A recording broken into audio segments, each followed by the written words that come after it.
welcome Nutritionist. Thank you. Take a seat.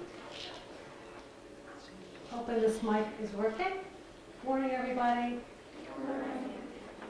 My name is Nancy Reynolds, and I'm the program director for the Center for Health Promotion, which is part of the building kitty-porting to this one, the Center for Counseling, Health, and Wellness. And I know this course has been about media messages and the implications for body image. And today I'm really pleased that we're going to have an opportunity to cover some information and have some discussion about the health implications of this issue, which is kind of our specialty area. We know that there's no single cause of eating problems. There's many causes. But there is actually a growing body of research studies that directly link media, the exposure of media messages around that thin ideal, to body dissatisfaction and the development of disordered eating patterns. And we know also that the age group in which this particular health issue is most prevalent is in the college-age population. And there's some speculation that long-term exposure to these media images dating back from early childhood into adolescence, then the problems actually become apparent and surface during the college years. So, as you guys well know, this is a really important health issue for the college population.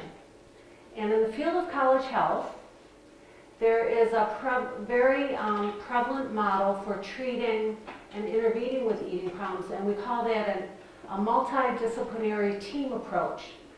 So colleges, including ours, we have a team of people, usually within the health and counseling area, that help students kind of navigate support services. Students who are struggling all along that continuum from very mild body dissatisfaction, kind of just kind of a nagging dissatisfaction with their body and body image, all the way to a very severe eating disorder. So that's what we're going to talk about today. And actually the members of our multidisciplinary team here at Ithaca College are the members of our esteemed panel. And I really appreciate them taking their time out of their Saturday to be here. So I'm going to introduce our panelists. We're all from the Department of Counseling, Health, and Wellness. And over here to your left is Cathy Saloff-Coste. Cathy is our nutritionist. In the middle is Dr. Vivian Lorenzo. Dr. Lorenzo is the Director of Medical Services at Meilman Health Center. And then on the right is Alice Meilman, and Alice is a counselor in CAPS, our Counseling and Psychological Services, and Alice runs the group of students that talks weekly about body image and eating concerns. So the way the panel is going to work, each of our panelists is going to take about 10 minutes and give you some information about their role on the team, because we have the nutritional aspect, we have the medical aspect, and we have the psychological aspect. So you're going to hear kind of a little snippet of information about that holistic approach, and then we're going to open it up for the final 20, 30 minutes to have some questions from you guys and some discussion about this issue. So I'm going to turn it over to our panelists, and remind me who's going first? Cathy, I think, is going first. So take it away. Okay. Thanks, Nancy. Can you hear me without this, or do I need this? You have to use the mic. Okay, and can you hear me better? Yes. Okay. So thanks, Nancy, and thank you to Bob Regan for inviting us. I think it's great that in the context of social responsibility and the media, that you have an opportunity to hear about what eating disorders are, because I think that the more knowledge you have, the better you can take your position in the media and promote positive body image and positive body satisfaction. So I'm the nutritionist on the team, and I just wanted to say, as we've all seen, the media places that strong emphasis and value on the perfect body, and for women, they should be super thin, and the men should be ripped and cut. And the underlying message that we all hear in society is that this narrow range of beauty is going to lead us not only to be attractive, but also towards happiness and success in our lives. And as Nancy was suggesting, media hasn't been shown to actually cause eating disorders, although there is some controversy amongst the researchers. It is shown that the media do contribute to body dissatisfaction and also to the development of disordered eating. And disordered eating can lead then towards a diagnosable eating disorder, which is a very devastating and serious illness. So I'm going to explain a little bit what eating disorders are, just to make sure we have that base, and hopefully dispel a few of the many misconceptions about eating disorders that in some sense are perpetuated by the media, and explain a little bit more about the treatment approach that we take. So when trying to understand what eating disorders are, it's helpful to understand it in the context or continuum of eating behaviors over a whole range of behaviors and attitudes. So if you look on one side, there is something called healthy, balanced, or what some people might call normal eating. And that is where I think it's important actually to almost define what that is, because there's such confusion about what healthy eating is. But it's where food is not an issue. People eat regular foods, the foods that they like, and they eat when they're hungry and stop when they're full and satisfied, and not actually just before satisfaction. It's having a sense of moderation and variety, balance, and adequacy as well. So it's where there's a basic understanding of nutrition guidelines, but at the same time it's very flexible, and it's kind of based on what you feel like, what your schedule is, what's available. And sometimes we overeat and we're okay about it. There's no sense of guilt or shame associated with that. It also kind of includes the whole picture of lifestyle, of moderate exercise, and all of this leads to a healthy weight range without actually trying to impose anything on it. It's the healthy weight range for that individual, so it may not be model thin, but it may be appropriate for that genetic makeup. When you step into disordered eating that Nancy was mentioning, it's where there's some dissatisfaction already about one's body, and it leads to trying to control the body through willpower and rigid dietary beliefs. It could be different behaviors like skipping meals or using diet aids to try to control the body rather than allowing it to exist in a more natural way. So another possibility is a person might be overeating as a coping mechanism for difficult emotions. And so all of those are what we consider disordered eating, and for many they're beginning to feel really anxious and they're depressed and moody and irritable. They begin to isolate themselves from friends and they avoid their usual social activities. So now they're moving further into more severe disordered eating, where the patterns become really obsessive and the preoccupation is really getting strong. And that quest for health and a beautiful body end up paradoxically making them sick. So now we've stepped into eating disorders, which are potentially life-threatening conditions where symptoms are so severe that they fit into the criteria from the American Psychiatric Association, a manual that they have.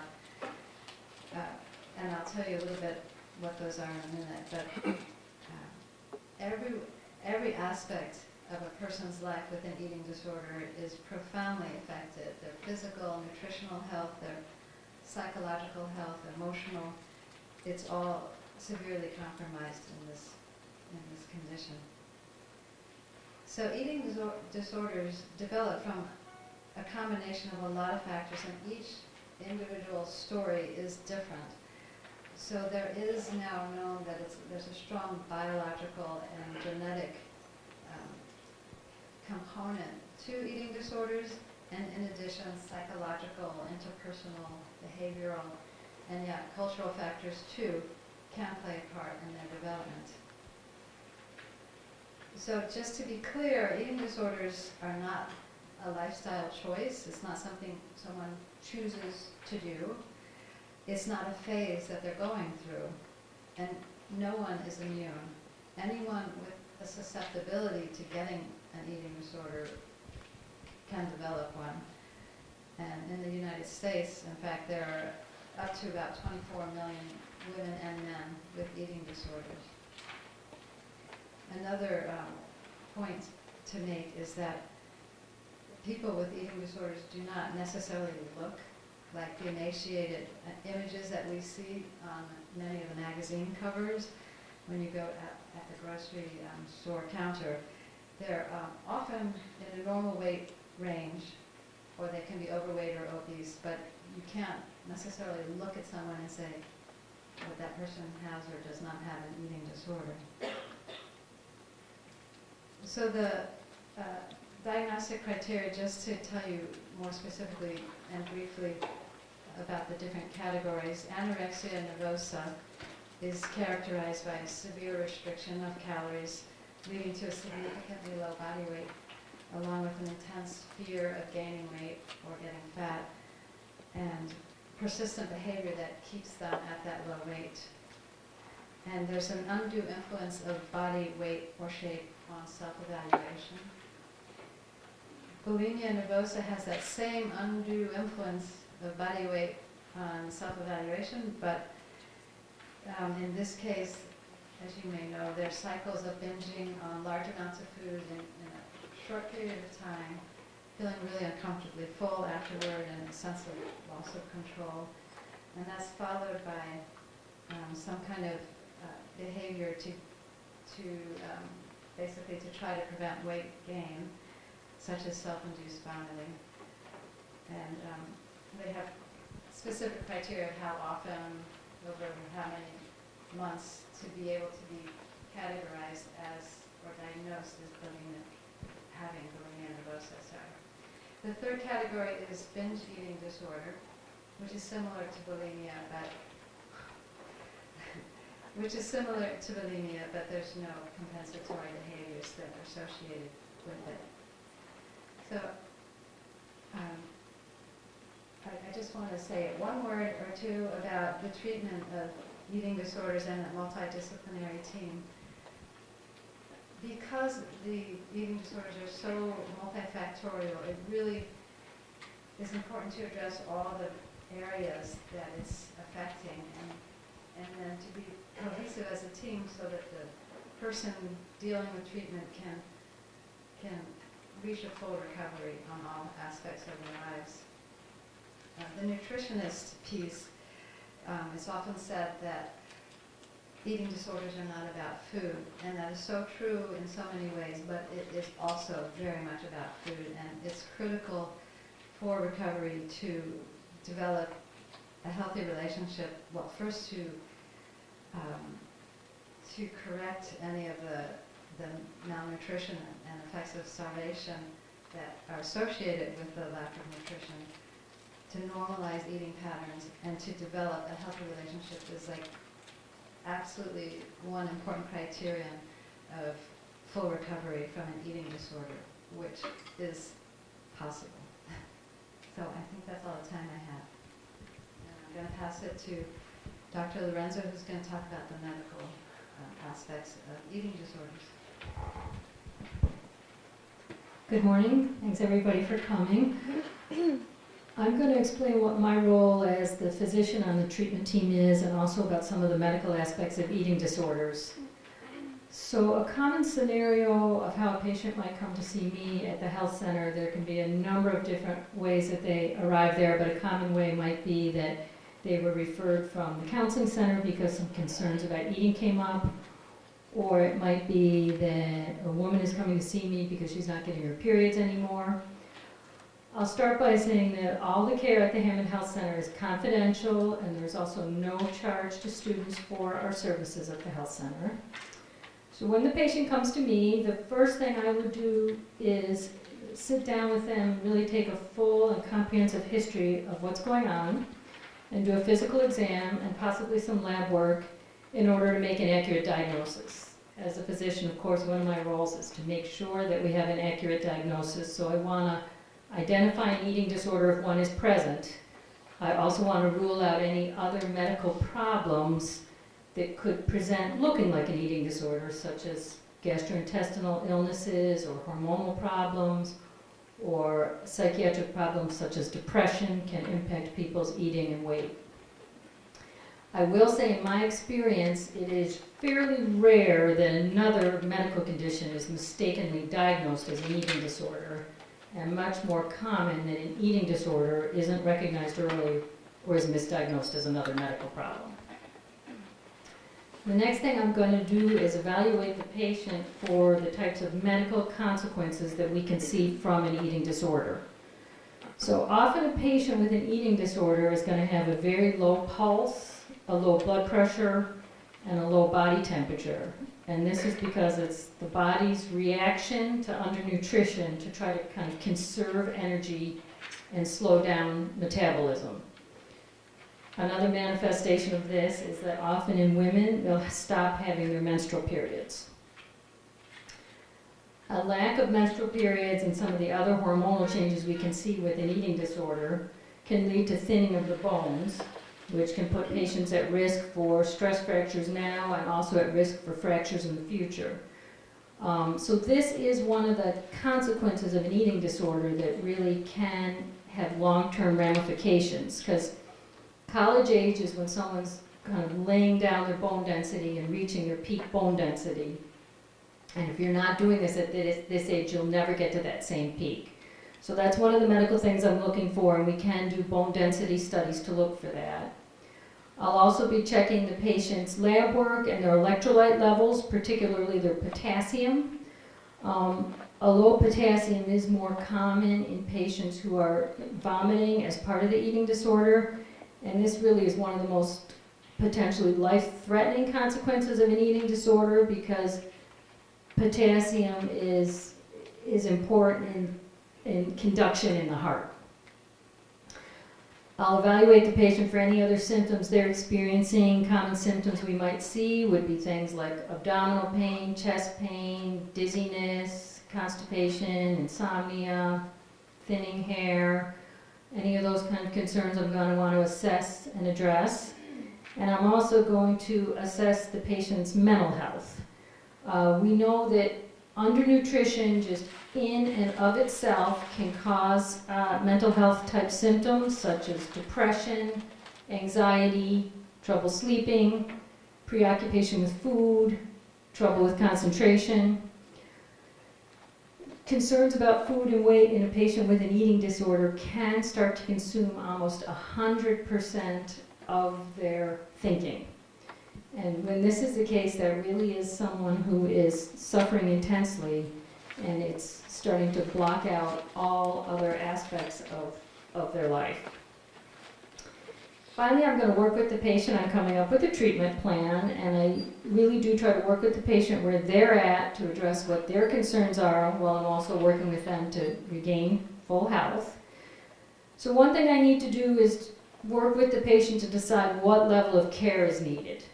And most of the patients that we see are going to be able to receive their medical care at the health center, but there are some patients who are going to need a higher level of care, such as hospitalization or an intensive outpatient treatment program, and I can help facilitate that and arrange that. Also, if they aren't already seeing a nutritionist and a therapist, I'm generally going to help arrange that also, so they'll have a full treatment team. One of my roles as a physician is to educate the patient regarding healthy weight and eating habits and some of the medical consequences of eating disorders.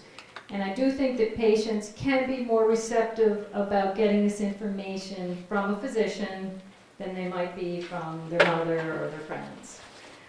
And I always will review with patients that, unlike what we often see portrayed in the media, that there really is a very wide range of healthy weights.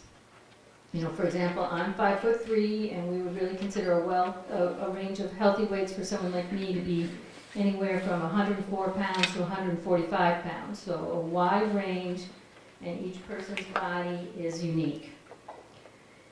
I'll work with the patient on a plan to improve their nutritional status. This is usually done in conjunction with the nutritionist, but we'll often see that as a patient improves their nutrition, their psychological symptoms tend to improve as well. I'll evaluate whether the patient might benefit from medications. I will say that the role of medications specifically for the treatment of eating disorders is limited, but it is important to treat any coexisting mental health issues if someone's having a lot of anxiety or obsessive thoughts or depression. Medication can help for that. And medication also can help decrease the urge for purging behaviors. I'm going to close by saying I've been working in college health now for 17 years, and I feel that there are factors that are specific to the college environment that contribute to eating disorders.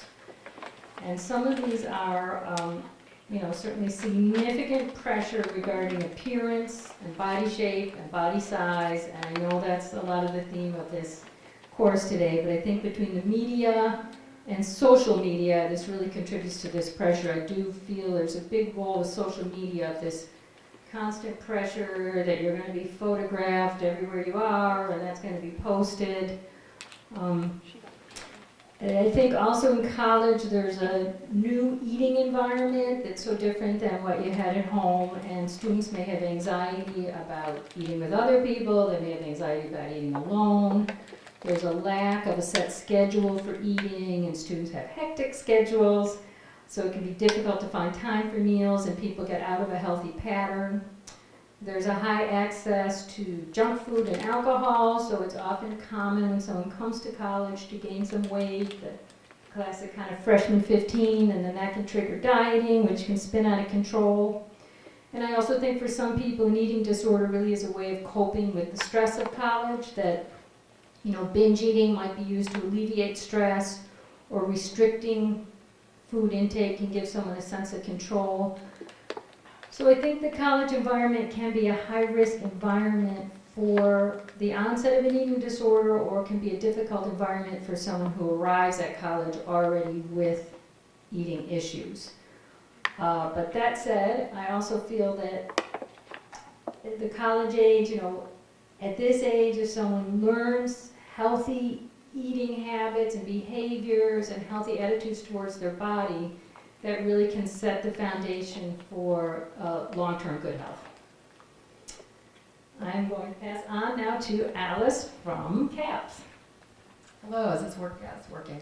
I'm going to stand up. I want to start by kind of jumping off of something that Cathy said, because that the theme of today is body image and the media, and it not only directly affects the person who might be taking in the information, directly, but because it affects everyone. I was thinking about a student that I saw many years ago, whose eating disorder was initially triggered by kind of an offhanded comment from an extended family member who she hadn't seen in a long time and had visited over a break. And this family member made the comment that, oh, you've gained weight, you look fatter. That comment kind of set in motion a series of events, which started her dieting, which then spun out of control, as Vivian mentioned, or Dr. Lorenzo mentioned, can happen. And so, I think about how that family member is also impacted by the media and kind of cultural expectations of what young women should look like. And I hear that a lot from students who are triggered by comments that family members make, that friends make, either about their own bodies or about other people's bodies, the judgments that people make about each other. And while it is, I agree that these kinds of things don't cause eating disorders, but it can certainly set in motion a sequence of events that can eventually lead to an eating disorder. So I just kind of want to reiterate that eating disorders are complex, multifaceted problems. They involve medical, nutritional, and psychological components. And my role on the treatment team is focusing on the psychological or emotional aspect. I am a therapist at CAPS, as you know. I work with students both in individual counseling, and I facilitate a group called Making Peace with Food. And this is for students who experience distress around eating, weight, body image, or who are recovering from eating disorders. So it's sort of a one-stop shopping place, and we do our best to kind of accommodate a variety of different concerns. At some point we might expand that, but right now that there is one group for anyone who falls in the continuum. Therapy goals for someone with an eating disorder might include things like overcoming ambivalence. Ambivalence is a very normal part of treatment. Often people come into it with, kind of this mixed, yes, I want to change, but no, I don't want to change.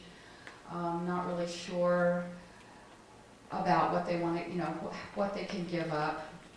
Not really sure that they can trust what other people are telling them.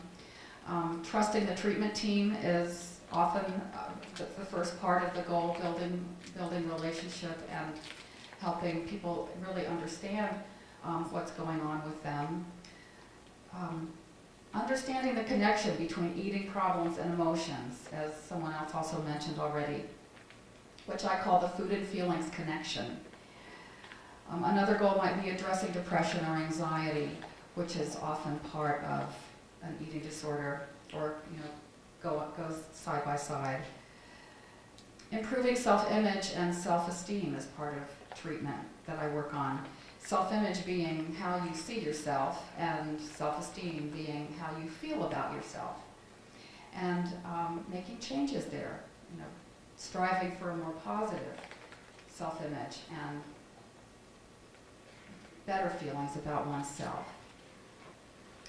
Healing from trauma is sometimes part of treatment.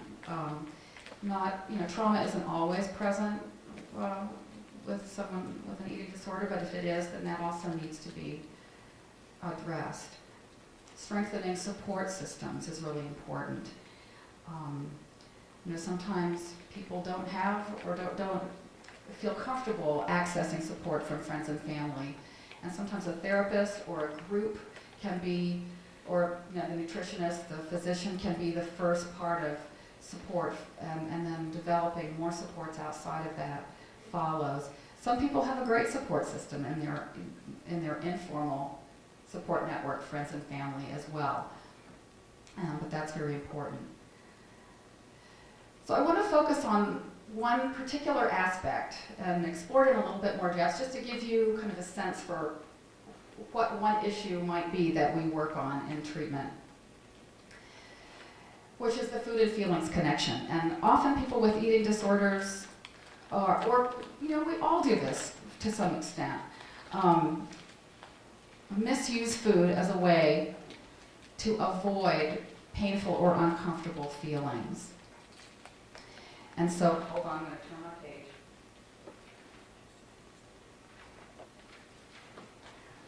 So avoiding painful and uncomfortable feelings is something that, many of us, we all develop kind of defenses to help protect ourselves from pain and from hurt. There is an author that I reference a lot, Karen Koenig, who wrote a book called The Rules of Normal Eating, and also the Food and Feelings Workbook, which I brought with me, in case anyone's interested in looking at it. And her theory is that there are 7 feelings that people with eating concerns, eating problems, disordered eating disorders, have particular difficulty with. And those 7 feelings are guilt, shame, helplessness, confusion, disappointment, loneliness, and anxiety. And so there's certainly other feelings that create particular distress or that people avoid, but we take a look at those because those might not be the first ones you would think of as being difficult for people, and some of them are. I think the guilt, shame, helplessness, those really kind of cut deep. Disappointment, confusion might be something that feels more like, why would I avoid those feelings? But they can be very painful and uncomfortable. So in therapy, I will invite those feelings to be experienced, named, and viewed as valuable guides. One reason people might avoid certain feelings is what I call an irrational belief that that feeling can't be tolerated. And so in therapy, we strive to kind of overcome that belief and to recognize the truth that it can be tolerated. There is no evidence that there's any emotion in the human repertoire that can't be tolerated. It's that belief that it can't be that often drives us to avoid a certain feeling. Yes, it's uncomfortable, it might be unpleasant and even painful, and it can be tolerated. And it's really important not to ignore your feelings because that then leads to further problems. So being able to experience those feelings and identify them and notice them and address them, talk about them. And other irrational beliefs can arise around certain specific feelings, and I'll give you an example. I'm going to talk a little bit about confusion. Confusion is actually a very complex emotion, but I'm just going to give you a little tidbit. One potential irrational belief about confusion might be that feeling confused means there's something wrong with me, or I should know what I want. So that creates a lot of distress. A more rational belief about confusion might be feeling confused is normal and means I need more information or time to make up my mind. So our response to our feelings are often learned and can be changed to be more healthy and more conducive to our mental health. My time is short. So I'm going to wrap up by just reiterating that it's important that all aspects of the treatment team kind of reinforce that restoring and maintaining health is the goal. I want to also talk briefly about resources, because that was part of my assignment. Resources on campus for anything, mental health concerns, physical problems. But for eating disorders in particularly, CAPS is a point of contact. For someone active in an eating disorder, we often recommend weekly therapy, and that is beyond what we can provide at CAPS, and will help the student get an off-campus referral to a therapist in the community. The Nutrition Center in Elmira is another resource. It's really a great resource in our community for someone who might need a higher level of care than simply outpatient treatment or an outpatient nutrition and medical support. There are some online websites that are really helpful if you simply want to learn more about eating disorders. There are so many, but I'm just going to list two. One is called something-fishy.com. It's kind of an interesting name, but it's a website that people who either have eating disorders or just want to learn more can access. And the National Eating Disorder Association, NEDA, has great resources and information on their website. Okay, thank you. Thank you.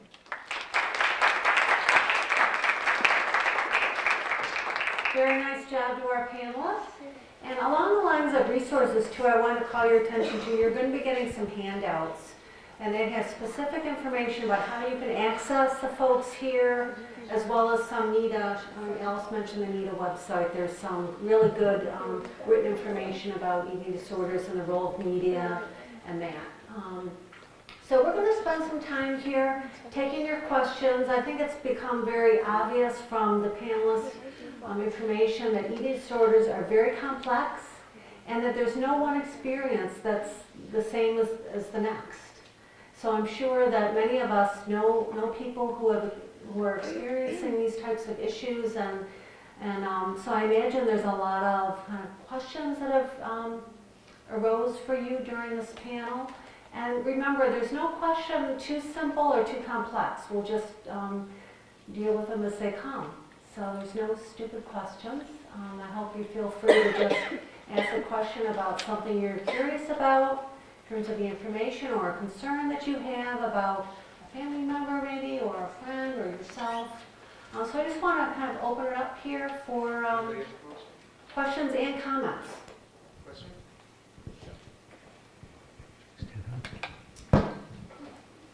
Hi everyone, thank you so much for sharing today.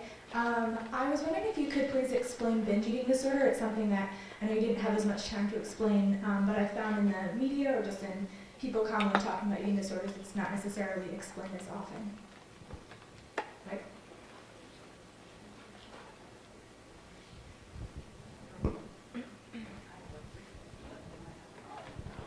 I think we have three answers we can put together for answer.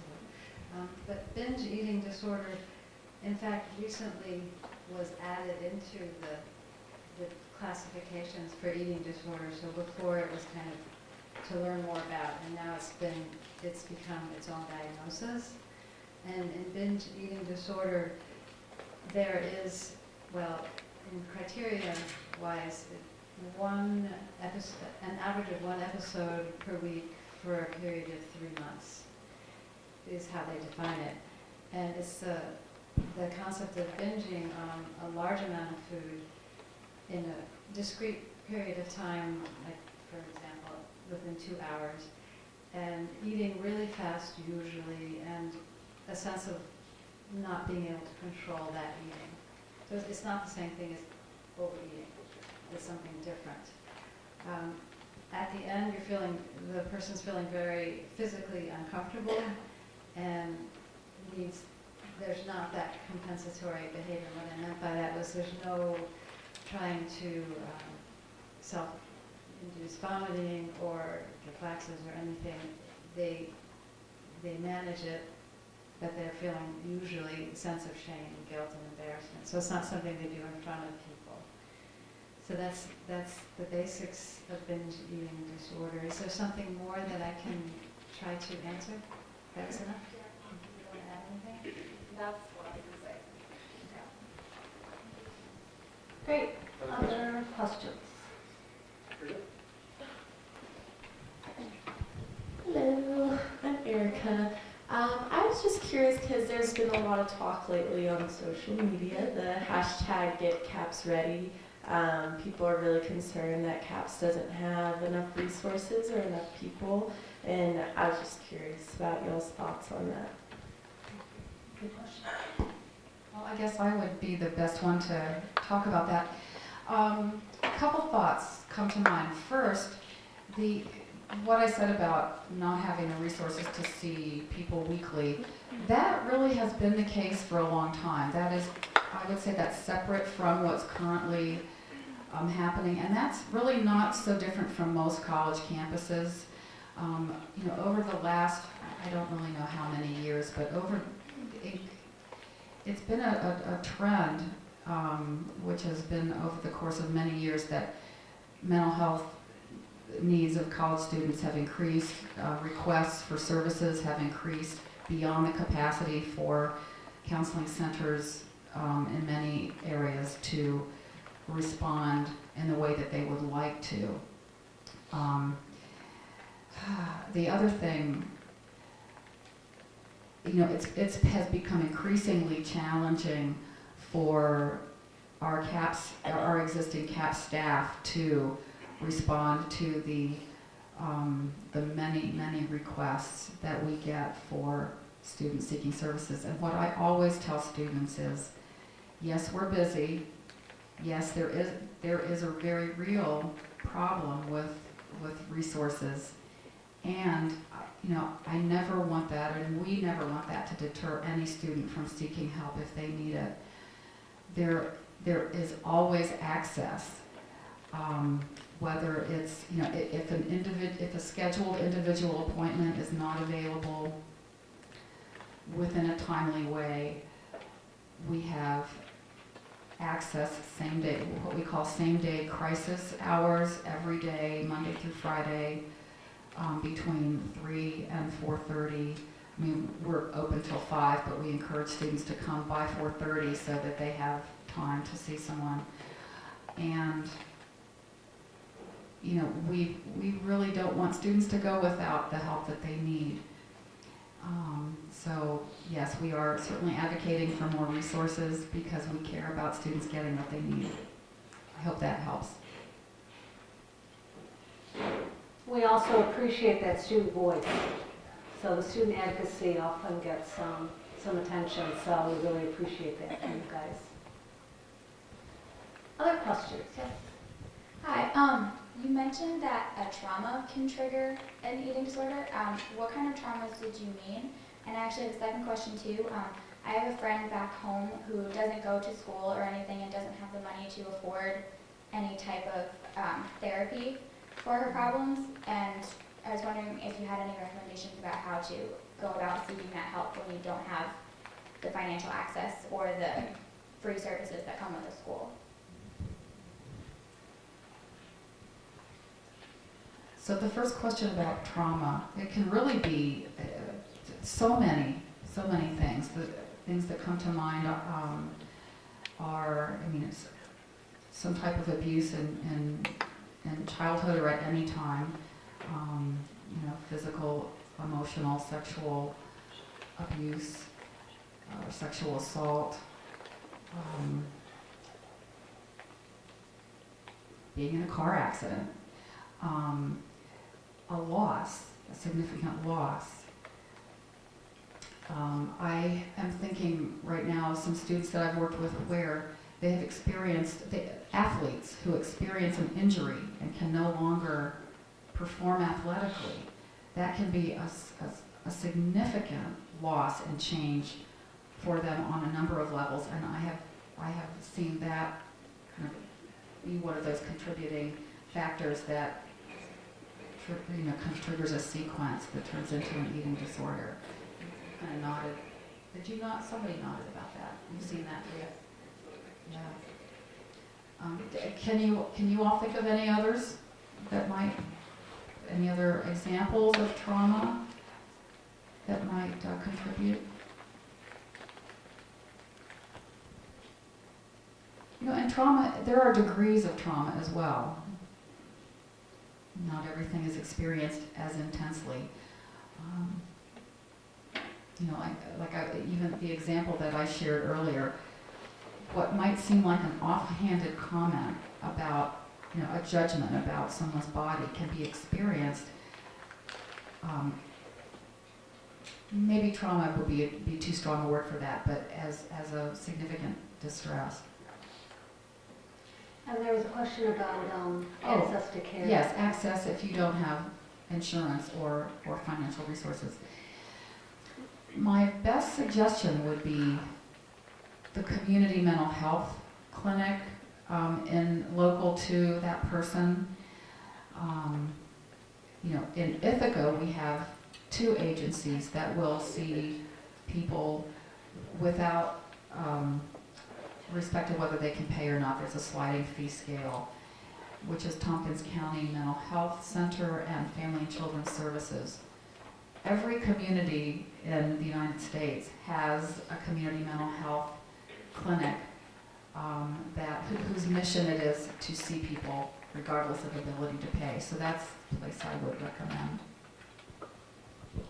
I think it's also an issue that advocates for treatment for eating disorders are very aware of, and I believe there are websites where if she has insurance, but it's not covering any of it, not even any insurance. But I still feel like maybe if you began a research or a search with NEDA, National Eating Disorder Association, even calling them and asking, what do you do in this situation? Who can I advocate to get services? You may find some answers. I wanted to add a couple comments on both of your questions. As far as triggers, this isn't really so much a trauma, but also another common scenario we can see is that when someone is diagnosed with a serious medical illness like diabetes or maybe Crohn's disease or cancer, and as part of that illness they lose weight or have abdominal pain, sometimes that can actually go on to trigger an eating disorder. So that can be another precipitant. As far as access to care, I think that is a very real problem. The treatment for eating disorders can be long and it can be expensive. I think there is some progress being made. Under Obamacare, theoretically, everyone should now have insurance. I know that's not the reality, but it is now somewhat more available to people and actually mandatory for them to have it. And there's also been legislation for parity for mental health care, so insurance companies now do have, at least in New York State, some requirements to not be able to put caps on the number of visits or inpatient admissions or things like that for mental health diagnoses. Hi, I'd like to also, I'm Jared Shawty. I'd like to thank you for coming. I think this is a very useful file. Yeah. Last night I spoke about my own history of eating disorders, which included anorexia for a number of years, also at the age, about college age, and some of the consequences of that at the time, which I didn't mention, was my period stopped for 9 months, which cascaded a number of physical problems, including a thickening of my uterine lining, which ended up being precancerous. But I recently had a bone density scan, which was disastrous, and I'm happy to share that with you now. It was in the red zone, which I'm hoping that Dr. Lorenzo will translate for you, in both my spine and my hips, okay? So it's like mine is, I don't know, but maybe you can, it's like, but in very, very bad. And what that means basically is that chances are I did not reach my maximum bone density at the time that I could have, because I was restricting so many nutrients to my body. So I was wondering if you could speak to some of the other consequences of sort of the violence that we do to our bodies, sort of the long-term consequences. I mean, I think when we're young, and again, I understand the whole thing about not having control of it and all that, but I wonder sometimes if I had known at the time, sort of later on, sort of what I was really doing to myself and how sort of that would play out in a long-term way, if that information might have helped me to sort of jolt back into some kind of, wow, that means that when I'm 55 years old, I'm not going to be able to go skiing or horseback riding because I don't want to fall and risk breaking my hip. Or that might mean that, when I'm older, I'm going to be like, I'm going to start to lose, my ability to stand up straight. And, you don't think about these things when you're young. And I'm sure thinking about it a lot now. And I really wish that I had taken better care of my body because, we're living much longer now. And I'm still a very active 58-year-old. But inside, I'm like crumbling, basically, or I have the potential for crumbling. And, when it gets to be winter time and it's icy and I slip, I think, oh my God, when I fall and, it takes me a second to sort of, that, oh my God, did I just break my hip or did I just fracture my spine or, and that's pretty serious. And I don't really like living feeling like I'm that fragile, but in effect I am, and it's because I was you know, messing with my body in some really awful way when I was younger, if you want to respond to that. Thank you. Thank you very much for sharing that, because I think a first-person testimonial like that is so much more meaningful than anything that I could say. I will say with eating disorders, it physically really can impact almost every aspect. You know, we can see some shrinkage of the brain, shrinkage of the heart tissue, of the gastrointestinal system. Often, you know, the emptying of the stomach and everything slows down. Many of these things, as someone recovers, are reversible. So that's really the good news. But I think some of the things that really aren't reversible are the thinning of the bones. You know, you reach a peak in kind of your mid-20s, and then it's all downhill from there. So if you're not starting at that peak, you know, as you get to middle age, the bones are thin. I know they say with, you know, messaging that often for a young person, sort of saying in 30 years you're going to have these problems isn't really a very effective message, because people aren't really thinking that way. But I do think, for example, when I'm seeing a patient who's not getting her menstrual periods, that's, you know, we both agree, that's not hard. They know that's not normal either. I never see any young woman who feels like, oh, that's just fine, you know. So that's generally a concern that clearly we both share. And also we can see stress fractures in a young person as well. It's not just something as you get older. You know, as far as other things I think really have long-term consequences from an eating disorder, even when someone's recovered, you know, there's the toll on someone's mental health that during their young adult years, maybe during their college years, instead of doing a lot of the things that a young person would be doing in establishing relationships or getting involved in activities, they may have been more isolated and really consumed by the thoughts of the eating disorder. On the other hand, you know, someone who's been through an eating disorder and recovered has gained a level of wisdom and maturity and self-knowledge that someone who hasn't been through a serious illness might not ever get. So those are just some of my thoughts as far as the longer-term ramifications. More questions?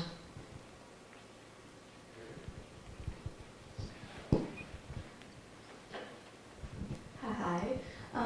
I know we've been talking a lot about just like college students, and I completely understand how that's definitely an age where a lot of this poor eating choices and just, you know, you're in an environment that's completely new and it's a little hard to get used to. But thinking back just to, you know, anything that I've been through, my friends, my family, a lot of, especially in girls, that kind of like body dissatisfaction starts at that first level of puberty at 11 to 13 years old, which is kind of crazy. But I was wondering if you could kind of speak to maybe reaching that younger audience, like you were saying, it's not really applicable to say, well, in 30 years, these are all the problems you're going to have if you don't eat right, if you don't take care of yourself. So I guess if you could speak to kind of helping reach that younger audience who at 11 to 13 years old are already starting to experience body dissatisfaction and just like negative body image itself.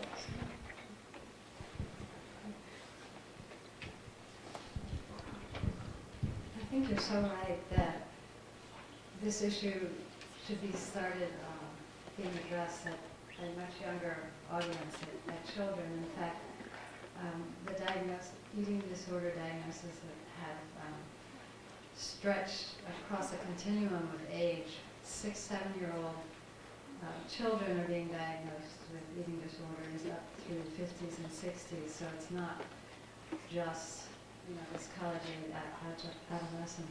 But if we can promote a good self-esteem and good body image in the 5th and 6th grade, I think that is really the place to start. And I know there are some programs that are beginning now that focus on that. But it's about prevention of eating disorders, but it's not addressing so much eating disorders as really positive lifestyles and feeling good about themselves. It's so important.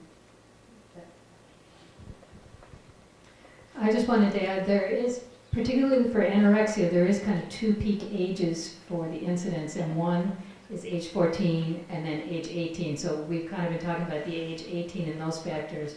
But at age 14 is the other peak, and I think that does tend to relate to puberty and, some of these media messages and that type of thing.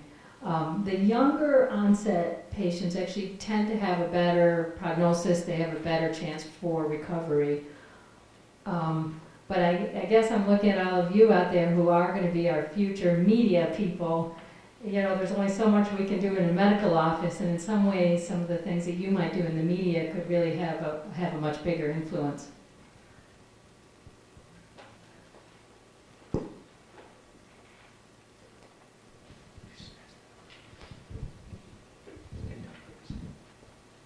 So you talk about a support system with friends, and if you do have a friend with an eating disorder, how should you go about that, and how should you talk to them about that? Or how do you make them feel less self-conscious if they do ask you something about their weight or how they look? That comes up a lot, yes. We do offer consultation at CAPS as well, so if you are concerned about a friend, that would be another reason that you could come to CAPS and talk with someone about that. What I often tell people is, so you're talking about someone coming to you. That's already a good sign if you have a friend who's willing to talk to you and to open up. Often, what I hear more often is, I have a friend I'm concerned about who doesn't seem to be aware that there's a problem. How do I approach that person? And I always suggest, using I statements. I've noticed, I'm concerned, here's what I've noticed, in a kind, non-judgmental way. Your other question about how to talk about this without being judgmental or focusing on weight, or when someone asks about weight, do I look fat? Do you think, what do you think about this diet? How do you respond in a supportive way without kind of joining that? And I think that I would honestly love to open that up for discussion. How have others of you in the audience found some good ways to comment about that? Any thoughts about that? I mean, I can give you sort of do's and don'ts, and I don't think those are always exactly what's helpful. I mean, focusing on things other than weight and appearance in conversations can be, helpful, kind of being a fat talk-free zone for your friends. But if you're asked directly, what do you say? Anybody have had any success with that? Or is that something that you struggle with?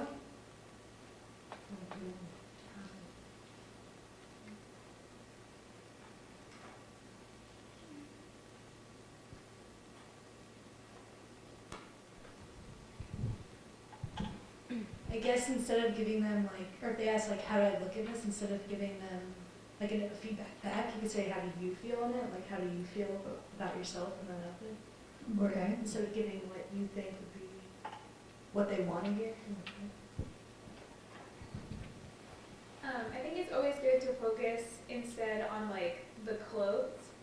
Instead of saying it's something about the way that the person looks, talking instead about the cut of the clothes or something like that, to make it because clothes aren't universal, to make it clear to the person that it's something about the clothes and not about them. Mm-hmm. Yeah, and I think you're reminding me of something that I think is an important point. It's important to check our own judgments and to recognize that even though we are, you're here because you want to be more aware of these things and the impact of these issues and to be more sensitive to them, we are all affected by these things as well, and to be kind to yourself and your own judgments. I'm aware that I have judgments. I have judgmental thoughts sometimes that when I step back and I kind of explore that with myself, I say, well, that's really not the kind of, that's not really how I feel. It's a judgmental thought. Where does that come from? There's all kinds of, we're bombarded with messages all the time about things. If sometimes when I'm in the grocery line, if the person behind me has, a kind of a whole line of junk food, I'm thinking, why are they eating so much junk food? And I'm like, why is that? What's that about me? What does that say about me? I really, but it says I care about people's health. Yes, and I recognize that's a judgmental thought. That really, that's all that it is. I am sensitive to these issues. I want people to feel good about themselves. I do respect, a wide variety of body size, and I love people and I want the best for them. So when you're noticing your own judgmental thoughts, be kind to yourself. And kind of look for a deeper place. So if someone asks you, how do I look in this outfit?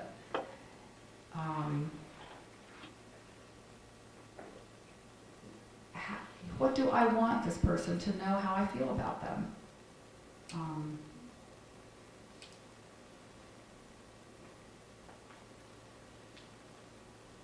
Communicating something positive. Or returning the question, well, what is it that you really need from me right now? Do you need to know that I think you're beautiful? What is it that you need? I was thinking about that too, else, like commenting on the internal, deeper qualities of the person. Like if you're going to compliment someone, I love how generous you are. I love that you are so, I love your interest in photography, or you're so great at this, like a skill that they have, or just a quality of their inner being. And trying to focus our compliments there rather than the external. Does that kind of make sense? Because I think everyone, you like to hear about some quality that they have deep down that you would really appreciate. If we could all do that more, I think. Sorry, this is a response to your question. I think I would just tell them that they look really, really good in that, whatever they're wearing. I think because as human beings, we inevitably seek validation. And so when someone, when you say, well, I think you're really generous, when they kind of want to know what they look in a dress, you're just going to be like, okay, well, I don't want to know that I'm generous. I want to know that I look really, really good. So I think I would just tell them that you look beautiful and that, that color looks stunning on you, because that's what that person wants, and that's what's going to really make them feel better.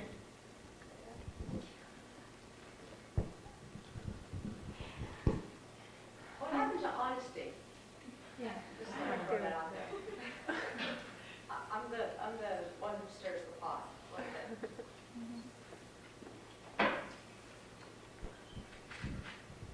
Kind of going back to what someone was already saying, I mean, style looks good on everybody, so just being honest about kind of like the cut of the clothing or like what they're wearing can be great confidence booster, because everyone can look good. And so just like saying like that color combination looks amazing on your skin tone, or the cut of that skirt is beautiful, like that's honesty, and it's true, like you look good. Or maybe you could wear a different shirt with that top, because it's just, I don't know, I think that would make anybody look good, and also be confident in themselves and how they look and feel.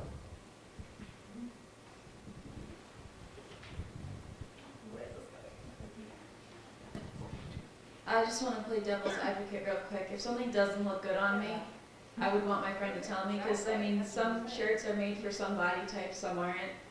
I wouldn't want my friend to tell me, oh no, you look beautiful just the way you are, if something just doesn't fit me right. So I mean, sometimes I think the way you say something can be said nicely and said productively, efficiently.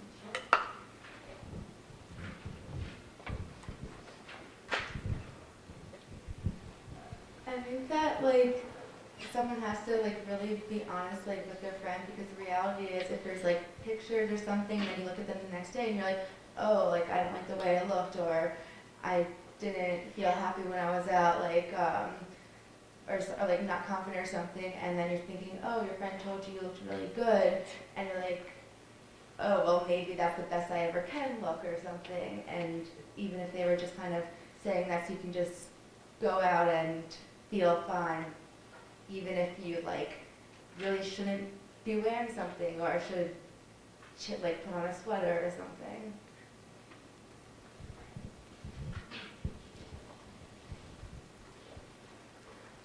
I just wanted to say that I agree with those points. In fact, last weekend, I experienced this with two of my close friends. And I was asked, well, they made comments saying just like, oh, take this picture down because I look like a pig. And then another friend said, I'm not going out to this party because I'm ugly and like, you know, my hair's not nice, my clothing isn't looking good. And I just was like, you know, you're beautiful, you know. And it, to me, hearing it, it just sounded kind of crazy because I'm looking at the two of them. I'm just like, I didn't even know that they felt this way, you know. But when it comes to like pictures or sometimes going out, that's when you hear those comments the most.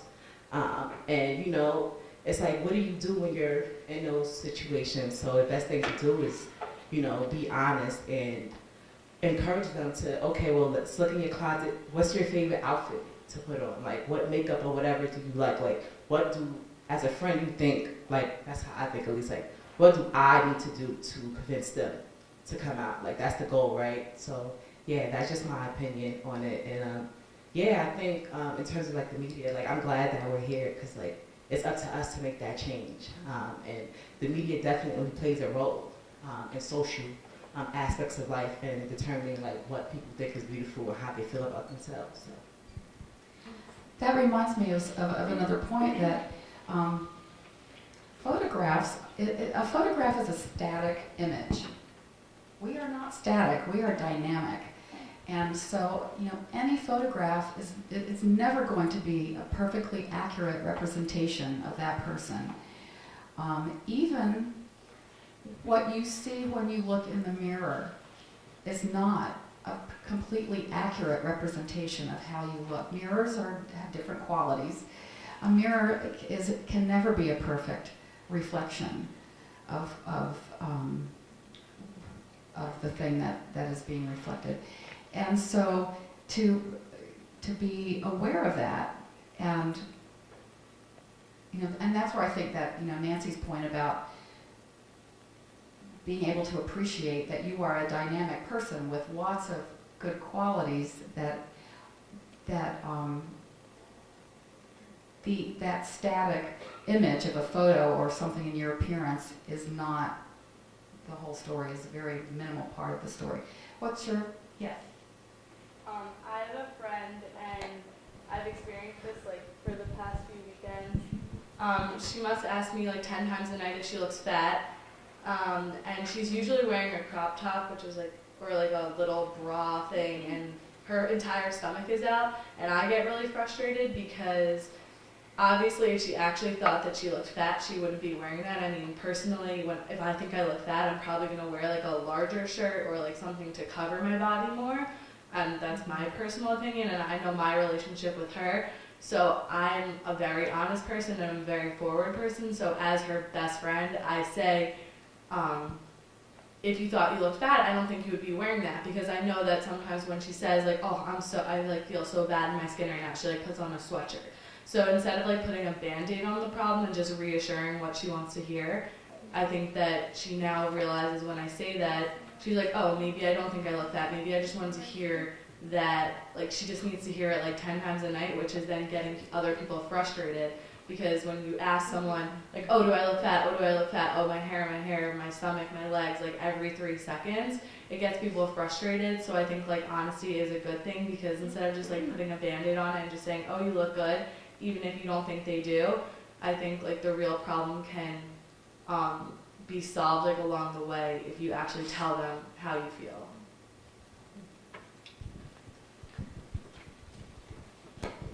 When you talk about your friend there, I get concerned because it sounds like there's a lot of preoccupation with how she's looking and how she can make herself better. And it makes me wonder if talking it out with some professional might be a good approach, and that it sounds like you've already addressed She that. won't. I mean, I've tried to talk to her. I don't know. Obviously, she has a problem. She can't go to sleep at night without burning the amount of calories off that she ate during the day. So we've all been trying to talk to her about it, but she won't see anyone. I even advise her speaking to her parents, or because we're all there for her. We tell her we support her and everything. But when I said that to her last weekend, she pulled me aside and was like, "Thank you for saying that, because now I realize that when I look at myself in the mirror, maybe I don't think I'm fat. Maybe I'm just so used to saying it, and I just want to hear that. I just want to hear from as many people as I can. Oh, you don't look fat. Oh, you don't look fat." So maybe in her head, it can reassure her. So I think what you are describing in terms of your support is really, really what you can do for her, is to be there for her and say, if you ever want to talk about it, or if there's anything that you feel like I can do to help you, or if you want me to go with you to your first appointment at CAPS. It sounds like you've done some of those things. So you're doing everything a good friend can do for her, and part of it has to come from her then, to realize that it's taking up more of her time than it should, and that there's more to being in college than being preoccupied with that, and that there's help for her. So just being in there and supporting her is really an important thing. Next question. You have another question? Do you have a question? I just had a comment about getting ready and stuff to go out. I feel like it should be less of a stressful thing than we make it sometimes. One of the things that me and my roommate always do is whenever we're getting ready to go out, it's like a game. It's getting ready is fun, and putting on makeup is fun, and sharing clothes and things. We're totally different sizes. She's 5 foot tall, and I'm 5'6". But still, we can share accessories, we can share clothes, and so then when it comes down to, oh, how do I look in this, then we throw something else at him. Oh, I want to see you in this. Oh, I want to see you in that. More, I don't know. So it's like a game instead of a competition that it sometimes becomes. I'm thinking that we're identifying a lot of themes and messages that you guys can be using when you develop your media campaigns this afternoon. Also, as a moderator, my role is to keep track of the time, and I know that we are going over the hour, so why don't we take maybe one more comment, and then we're just going to have to end, because I know you have a lot of work to do this afternoon. I just had a question we're talking a lot about looks and beauty, but how would you address the fact, I had a friend in high who was suffered from bulimia, and I think our problem as friends was we never knew how to talk to her to start convincing her it's okay to eat, and it's okay to not feel like you're fat around us, because we don't care about your body size. You're still our friend. We like you for who you are. And I'm kind of just wondering, how do you approach someone who may want to skip a meal and talk to them, oh, maybe you should eat this, without making them feel uncomfortable, without you looking like a mean friend or not looking for to do the best for them.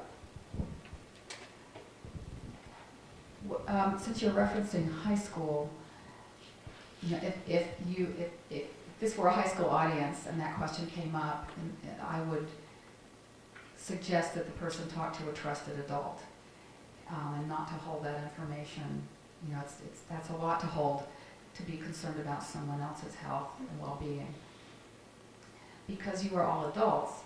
If you, in a college setting, if you have concerns about someone and you maybe even approach them, and it seems like what you're doing, what you're saying to them isn't reflected in change. I often talk about the stages of change model, which says that people go through a process before they take action to make a change. And sometimes it's the support group around a person who may have an eating disorder that notices the problem before that person really notices it or is ready to make a change. And it's, the things that you say, the concern that you express may not translate right away into change, but it might plant a seed that will later help the person realize they need to make change. But to not expect change when you give feedback to someone or express concern, because they might just be in a place where they're thinking about making a change, which we call contemplation. You might want them to take action and they're not ready yet. So I think sometimes just being aware of that, the tension between those two things. You can't make someone else be ready, and it's important to still give them that feedback and offer that support. On that note, one of the benefits I think of having a panel program like this is that you can put faces with names and with departments. And you can see that we've got staff and professionals that are really experts in this area, and are also non-judgmental and compassionate. And I really like that Vivian mentioned the confidentiality. When you come into our building, your concerns are held in very high esteem with a lot of respect around your privacy. So it's a really important point for accessing our services. So please take note of the handouts that you're going to get that has our contact information. I'm hoping that you'll follow up with some of our services, or at least urge a friend, inform your friends about what we have available. Any last comments from our panelists? Let's give them a round of applause.